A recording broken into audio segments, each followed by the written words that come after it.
So from the Motuha project evolved Sustainable Poly. Sustainable Poly was a consulting group that went on to work after about 4 years after the Motuha project ended.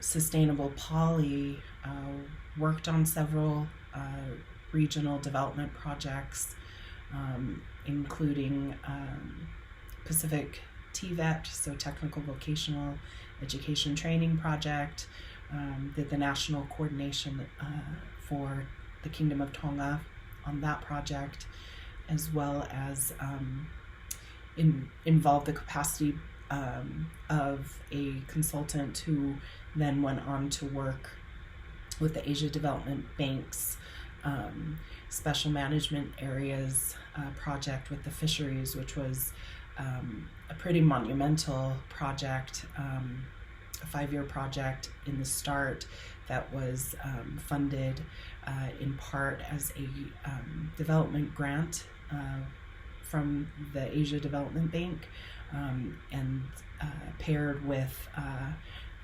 grant. So $5 million for the grant side, and then the government of Tonga taking on a $5 million loan from the bank. So Sustainable Poly was able to kind of see the development sector in that space, but to continue to work with rural villages.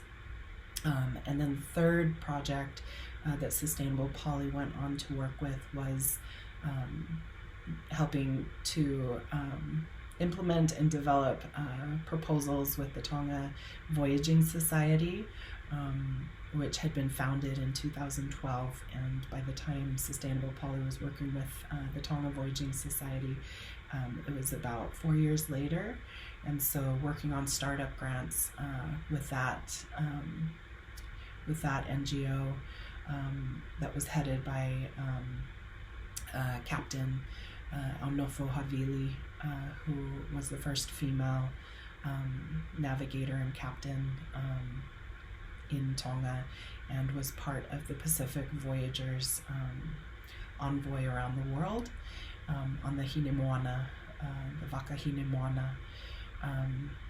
And so it just showed that the seed grants often have impacts that are beyond the cycle of the monitoring, and that for me it's important to maintain personal relationships, because that work from the Motuha project to Sustainable Poly isn't really storied anywhere in project documents, but it was a direct impact.